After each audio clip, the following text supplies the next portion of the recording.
Film शुरू होती है लस्माना नाम की एक आदमी को दिखाने से, जो एक दिन अपने घर में एक प्रीस्टेस को बुलाता है। प्रीस्टेस लस्माना के साथ घर की बेसमेंट में गई और वहाँ काला जादू करने लगती है, जिसके लिए उसने बकरी का कटा हुआ सर अपने सामने रख दिया। ये सब लस्माना के कहने पर ही किया जा रहा था, क्योंकि वो अमीर होना चाहता था। प्रीस्टेस उससे कहती है कि जो मैंने तुमसे मंगवाया था वो लाकर दो मुझे। तब लस्माना अपने बैग में से एक औरत के बाल और कुछ पैसे निकाल कर उसे दे देता है, तो वो उन बालों को कागज में लपेट कर खुद खा जाती है, जबकि अपने बाल तोड़कर लस्माना को खिला देती है। फिर वो लस्माना के सामने पैसों को जलाकर उसके हाथ पर चाकू से कट लगा देती है, जो चीज हालांकि जादू का हिस्सा ही था, लेकिन लस्माना को दर्द होने की वजह से वो प्रीस्टेस को बुरा भला कहने लगता है और दूसरी तरफ अपना मुंह कर लेता है, जबकि उसके पीछे प्रीस्टेस हवा में उड़ने लगती है। अब जब लस्माना मुड़कर उसकी तरफ देखता है तो प्रीस्टेस को ऐसी हालत में देखकर वो दंग रह गया और अब उसे भी प्रीस्टेस की जादुई ताकतों पर यकीन हो गया था। वो उसके सामने घुटनों पर बैठ गया,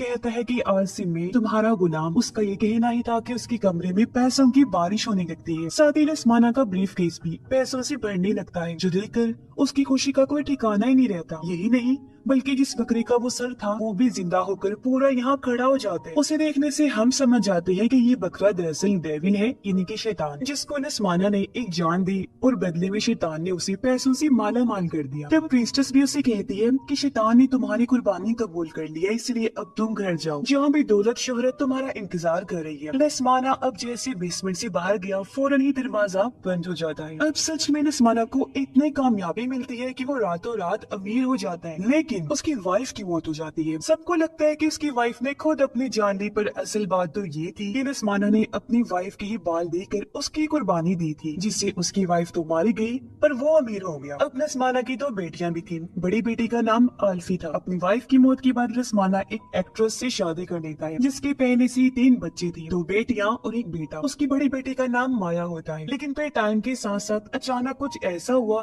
कि लस्माना को बिजनेस में नुकसान होने लगता है। उसके हालात इतने खराब हो गए कि उसे अपना सब कुछ बेचना पड़ जाता है। सिर्फ एक वही घर बचता है जो हमने मूवी की शुरुआत में देखा था, और वो घर आल्फी के नाम था। अब कहानी प्रेजेंट की दिखाई गई, मौजूदा वक्त की, जहाँ लस्माना की बड़ी बेटी आल्फी के पास कॉल आती है और उसे हॉस्पिटल बुलाया जाता है। दरअसल आल्फी अपनी मॉम के मरने और डैड की दूसरी शादी से दुखी थी और पिछले 10 साल से वो अकेले ही रह रही। हॉस्पिटल जब वो जाती है तो पता चला कि लस्माना की तबीयत बहुत ज्यादा खराब है और वही हॉस्पिटल में दाखिल है। हॉस्पिटल आकर उसकी मुलाकात अपनी सौतेली माँ और सौतेली बहन भाइयों से होती है। नर्स उन्हें बताती है कि लस्माना को जल्द की बीमारी है, साथ ही उसके जिस्म के अंदरूनी हिस्से भी खराब हो रहे हैं। लस्माना की जल्द से बहुत गंदी स्मेल आ रही थी, इसलिए सारे लोग बाहर चले जाते हैं और अंदर उसके पास बस आल्फी ही रह जाती है। वो जब वहाँ बैठी थी तो अचानक लाइट चली गई। तभी लस्माना उसका हाथ पकड़ लेता है और एक डरावना सा हाथ भी हम देख पाते हैं, जो एक डरावनी औरत का था और वो पर्दे के पीछे से बाहर आ रही थी। वो आल्फी की तरफ बढ़ने लगी पर अचानक ही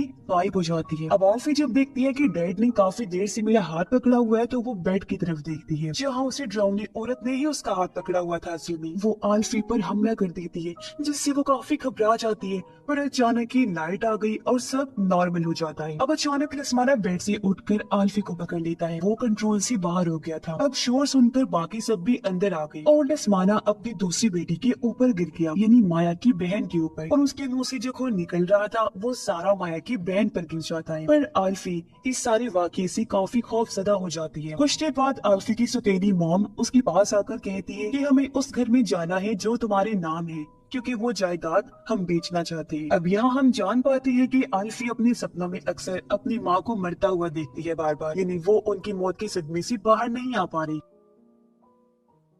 अब अगले दिन आल्फी अपने उसी घर में जाती है, जो शहर से काफी दूर एक जंगल में था। घर काफी पुराना हो गया था। फिर आल्फी अंदर जाती है और जब वो बेसमेंट का दरवाजा देखती है तो उसे ताले के अलावा कीलों से भी मजबूती से बांधा हुआ था ताकि ये खुल ना पाए। ऊपर कुछ पेपर्स भी लगे हुए थे, जिन पर मंत्र जैसा कुछ लिखा था और तस्वीरें भी बनी हुई। कुछ देर बाद आल्फी की सौतेली मॉम भी अपने बच्चों के साथ यहाँ जाती है। वो आल्फी की छोटी बहन को भी अपने साथ लेकर आई थी। ये लोग फैसला करते हैं कि हम घर के कागजात और कुछ जरूरी सामान ढूंढेंगे यहाँ हाँ फिर कल वापस चले जाएंगे। अब आल्फी अपने रूम में चली गई जहाँ उसका सौतेला भाई उसके लिए खाना लेकर आया, क्योंकि वही आल्फी को अपनी बहन समझता था और उसका ख्याल रखा करता था। वो जब बाहर गया तो उसकी बहन माया उसे औजारों वाला बॉक्स लेकर कहती है कि ये लो, बेसमेंट खोलो, क्या पता वहाँ कोई जरूरी सामान हो। उधर आल्फी जब एक कमरे में गई तो वहाँ उसे बड़ी ही अजीब चीजें मिलती हैं जो काले जादू में इस्तेमाल होती हैं आमतौर पर। वहाँ उसे अपनी तस्वीर भी मिलती है जो देखकर वो हैरान रह गई कि ये यहाँ कैसे। अब माया बेसमेंट के दरवाजे पर लगे सभी पेपर्स को हटा देती है और उसका भाई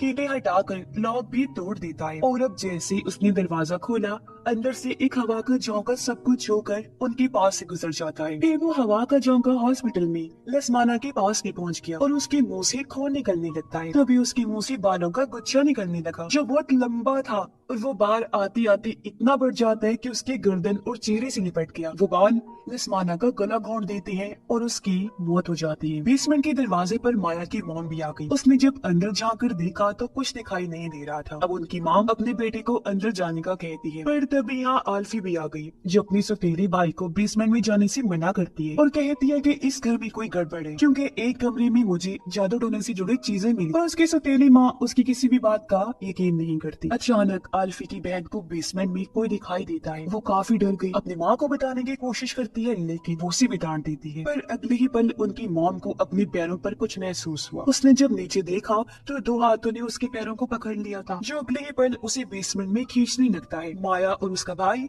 अपनी माँ को पकड़ लेती है। वो उसे बाहर निकालने की कोशिश करने लगी पर वो जो भी चीज थी जो बेसमेंट में थी उसकी माँ को खींचकर अंदर ले जाती है और अब वहाँ अंधेरे में से डरावनी आवाजें आने लगती हैं। सब बच्चे काफी घबरा गए। माया अपनी माँ को आवाज लगाती है जो एकदम से उसकी माँ उछलकर बाहर आई। वो माया पर हमला करके उसे पकड़ लेती है। उसकी माँ की हालत काफी खराब हो गई थी क्योंकि उसे किसी बुरी ताकत ने पोजेस्ट कर लिया था और वो पूरी तरह उसकी कंट्रोल में आ गई थी। वो माया की बाजू पर काट लेती है। उसे बचाने के लिए आल्फी उसके सर पर हथौड़े से वार करती है जिससे वो वहीं गिरकर बेहोश। कुछ देर बाद माया की मॉम को फिर से होश आ गया और वो अपने सर से हथौड़ा निकालती है लेकिन वो अभी भी पोजेस्ट थी। वो अजीब तरह से दरवाजे के ऊपर चढ़ते हुए दीवार पर चढ़ के बैठ गई और डरावनी आवाज में कहती है कि खुशहाली की कीमत जान देकर चुकानी पड़ती है। जिसके बाद वो खिड़की का कांच तोड़कर जंगलियों की तरफ भाग जाती है। माया का भाई बेसमेंट का दरवाजा बंद करके आगे भारी सामान रख देता है जबकि आल्फी माया की बाजू की पट्टी करती है। आल्फी की बहन ने अपने हाथ में एक अजीब सी काली डॉल पकड़ी हुई थी। वो आल्फी को बताती है कि ये मुझे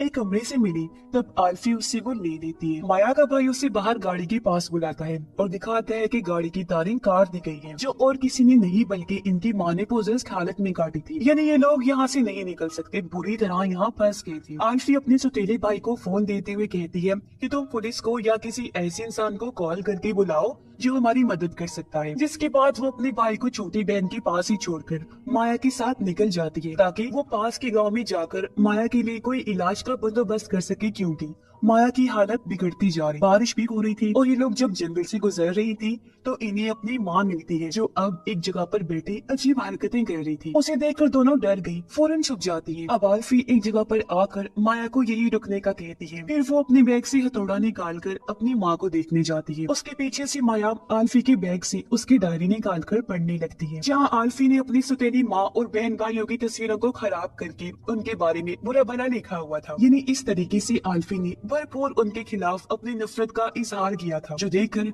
माया को काफी बुरा लगता है। इसलिए कुछ देर बाद जब आल्फी वहाँ आई तो माया गुस्से में उसे कहती है कि दूर रहो मुझसे, समझी मैं ही पागल थी जो कुछ देर पहले तुम्हें अपना हमदर्द समझ रही थी, जबकि तुम क्या करती रही हो हमारी पीठ पीछे हमारे खिलाफ नफरत का भरपूर इजहार। मैंने सब देख लिया है तुम्हारी डायरी में।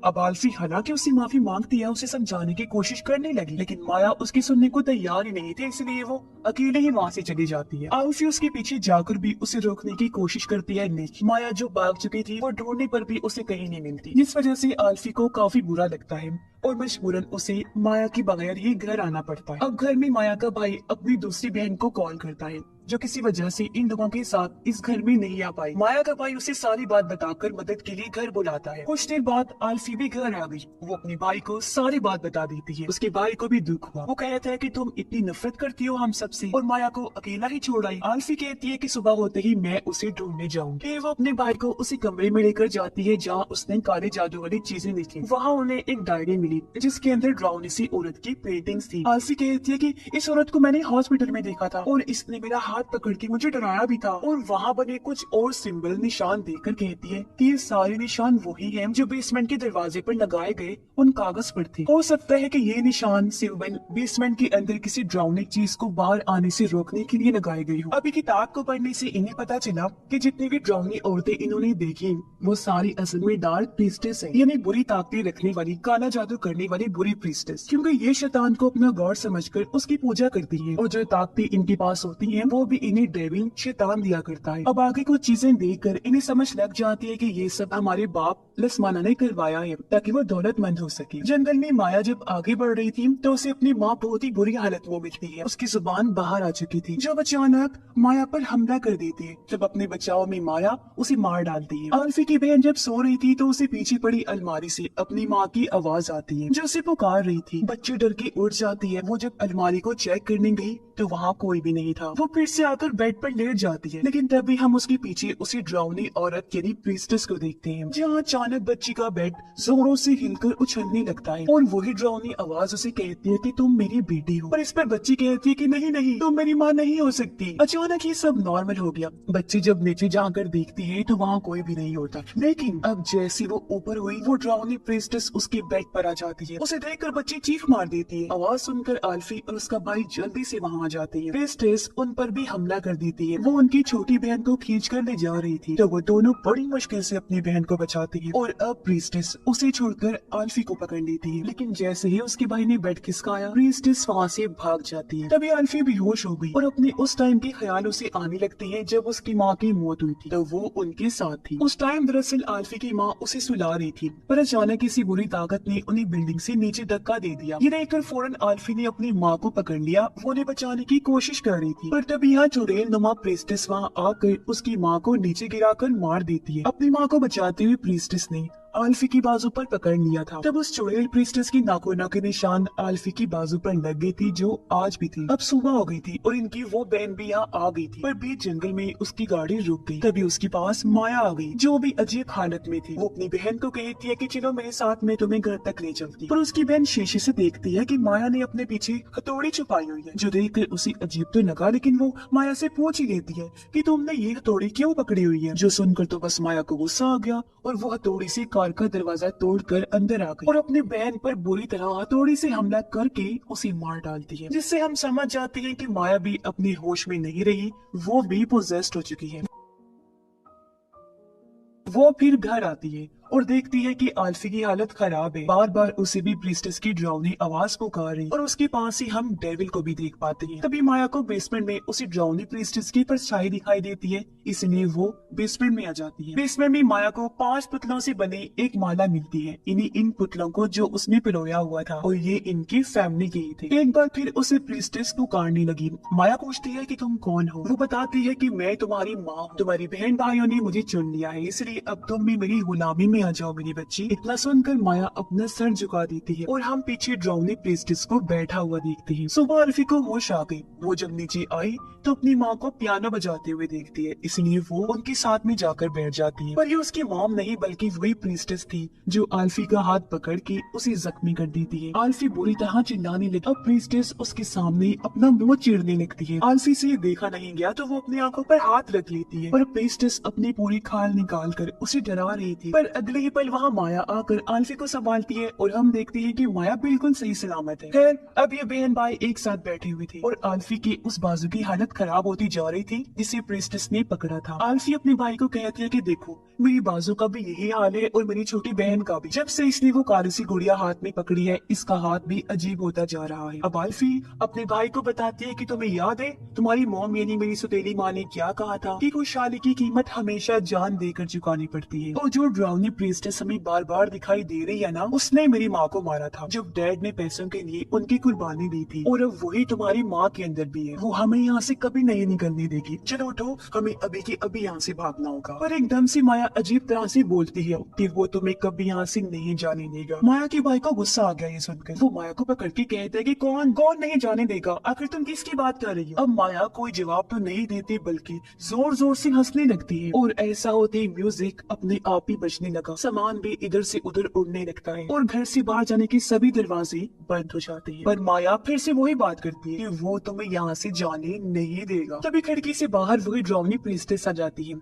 माया का भाई उसे ढूंढने जाता है क्योंकि माया गायब हो गई। ऊपर एक कमरे में आकर वो देखता है कि माया अपना सर दरवाजे पर मारकर रो रही है। उसका भाई कहता है कि ये क्या कर रही है तुम, चलो हमें यहाँ से चलना है। और अब वो जैसे ही मुड़ी हम देखती है कि वो माया नहीं बल्कि वही प्रिंसेस है। उसे देखकर वो डर से भाग जाते हैं, लेकिन जहाँ भी वो जा रहा था ड्राउनी प्रिंसेस उसके सामने आ जाया करती थी। अब वो बड़ी मुश्किल से एक कमरे में आकर दरवाजा बंद कर देता है और देखता है कि उसके पीछे माया बैठी हुई। वो अपने भाई को बताती है कि वो जो है ना वो आल्फी और उसकी बहन को हासिल करना चाहता है, यानी उनकी कुर्बानी लेना चाहता है। इस टाइम माया के हाथ में अपने भाई का पुतला था जो उसने माला में से लिया था। वो कहती है कि उस जंगल में हमारी माँ और दूसरी बहन को मार दिया है उसने, और अब वो दरवाजे के पीछे बैठा हमारा इंतजार कर रहा है। अब जैसे दरवाजा खुला हम देखते हैं कि वहाँ वही डेविल था। माया कहती है यही सही टाइम है डेविल को आल्फी और उसकी बहन की कुर्बानी देने का, ताकि डेविल को उन दोनों की जाने मिल जाए और लसमाना पर लगा हुआ कर्ज श्राप खत्म हो जाए। क्योंकि आल्फी और उसकी बहन लसमाना की पहली वाइफ के बच्चे थे, तो उनकी माँ मर गई, जिसके बाद आल्फी और उसकी बहन के कुर्बान होते ही सब ठीक हो जाएगा और हम शैतान के गुलाम बच जाएंगे, जिससे हम बहुत पावरफुल हो जाएंगे। और उसका भाई आल्फी और उसकी बहन को कुर्बान करना और शैतान की गुलामी करना नहीं चाहता था, जिसके लिए वो साफ साफ मना कर देता है, जिस वजह से उसे गुस्सा आ गया। अब माया के हाथ में अपने भाई का पुतला तो था ही, जिसका वो हाथ तोड़ देती है। पुतले का हाथ टूटते ही उसके भाई का हाथ भी टूट गया, पर वो अपनी जान बचाकर भागने लगा। लेकिन फिर माया पुतले की टांग तोड़ देती है, जिससे उसके भाई की भी टांग टूट गई और वो सीढ़ियों से नीचे गिर जाता है। उसके सामने आल्फी और उसकी बहन भी थी, और अब माया उन दोनों के सामने ही पुतले का सर तोड़कर अलग कर देती है। ऐसा होते ही उसके भाई का सर भी जिस्म से अलग हो जाता है और भयानक उसकी मौत हो जाती है। ये देखकर दोनों बहनें काफी डर जाती हैं और अब माया आल्फी की बहन का पुतला उठाती है। ऐसा होते ही कोई ताकत उसे बेसमेंट में खींच ले जाती है। फिर माया आल्फी का पुतला उठाकर जमीन पर रखती है। ऐसा होते ही आल्फी उल्टी हो जाती है और अब जैसे जैसे माया ऊपर से नीचे पुतले को उछालने लगी, वैसे ही आल्फी भी उछलने लगती है, जिससे वो बेहोश हो गई। कुछ देर बाद जब आल्फी को होश आया तो वो खुद को बेसमेंट में पाती है, जहाँ उसे अपने सामने पास्ट यानी माजी दिखाया गया कि जब प्रीस्टेस आल्फी की माँ के मरने के बाद रिचुअल यानी जादू कर रही थी, तो यहाँ लसमाना फिर से आया था। प्रीस्टेस उसे पूछती है कि जो मैंने तुमसे मंगवाया था क्या तुम वो लेकर आए हो। लसमाना कहता है कि नहीं, मैं नहीं ला सकता क्योंकि वो मेरी बेटी है, तो मैं नहीं चाहता कि आल्फी को कुछ भी हो। असल में प्रीस्टेस ने आल्फी के बाल मांगे थे क्योंकि वो उसकी माँ के बाद आल्फी पर जादू करने वाली थी, उसकी कुर्बानी भी शैतान को देने वाली थी। प्रीस्टेस कहती है कि तुम ऐसा नहीं कर सकती, तुम्हें शैतान के साथ किया गया वादा पूरा करना होगा। तब लसमाना उसे बाल दे देता है, पर प्रीस्टेस गुस्से में वो बाल आग में फेंक देती है क्योंकि वो जान गई थी कि ये किसी और के बाल लेकर आया है। प्रीस्टेस उस पर चिल्ला कर कहती है कि तुमने मुझे धोखा दिया है, और अब लसमाना वहाँ पड़ा चाकू उठाकर प्रीस्टेस पर वार करके उसे मारने लगता है। मरने से पहले प्रीस्टेस लसमाना के बाल उखाड़कर कागज में लपेट कर खा जाती है और यहाँ वो लसमाना को बददुआ देती है कि जल्दी तुम अपना सब कुछ खो दोगी। पर लसमाना ने उसकी बात को नजरअंदाज करके वहीं बेसमेंट में प्रीस्टेस की लाश को गाड़ दिया था। ये सब देखने के बाद आल्फी ने जब पीछे मुड़कर देखा तो वहाँ उसकी बहन बेहोश पड़ी थी, जहाँ उसके पास माया थी और हाथ में उसने आल्फी का पुतला पकड़ा हुआ था। वो पुतले में कीड़े चुभने लगती है, जिससे आल्फी को तकलीफ होने लगी कि वो पुतले का गला घोटने लगी, तो आल्फी का सांस भी बंद होने लगा। लेकिन वो माया के गले में उसका पुतला देख लेती है। ये देखकर आल्फी को काटिया आया, वो जोर जोर से हंसने लगती है। माया को ये देखकर गुस्सा आ गया। वो आल्फी के पास जाकर कहती है कि इसमें हंसने वाली कौन सी बात है। फिर वो दूर जाकर आल्फी के पुतले की टांग तोड़ने लगती है, पर ठीक तभी आल्फी भी माया को उसका पुतला दिखाकर चिढ़ाने लगती है, जो उसने तब चुरा लिया था जब अभी माया उसके करीब आई। ये देखकर माया डर गई। तभी आल्फी उसका पुतला आग में फेंक दी और यहाँ माया भी आग में जलने से मारी जाती है। अब आल्फी जमीन में गड़ी प्रीस्टेस की लाश निकाल कर उसका पेट चीरती है और अंदर से लसमाना के बाल बाहर निकाल कर उन्हें आग में फेंक देती है ताकि ये कर्ज खत्म हो सके। ऐसा होते ही आल्फी पूरी तरह से ठीक तो हो जाती है, पर पीछे से प्रीस्टेस बाहर आकर उसे खींचकर कब्र के अंदर ले जाती है, जो गड्ढे की तरह थी, जिससे आल्फी बेहोश हो गई। जब उसे होश आई तो वो प्रीस्टेस की लाश के साथ ही लेटी होती है और उसका पूरा जिस्म बालों में लिपटा हुआ था। आल्फी चाकू से बाल काट कर खुद को आजाद तो कर लेती है, लेकिन वो इस गड्ढे से बाहर नहीं निकल पाती। पर तभी एक हाथ अंदर आया जो उसकी मदद के लिए आया था। आल्फी उस हाथ को पकड़कर बाहर आ जाती है, जो और किसी का नहीं बल्कि उसकी बहन का ही था। अब कर्ज पूरी तरह से खत्म हो गया था, इसलिए आल्फी और उसकी बहन को किसी से कोई भी खतरा नहीं था। वो दोनों सही सलामत थी और इस घर को छोड़कर वापस चली जाती है और ये फिल्म भी इधर ही खत्म हो जाती है।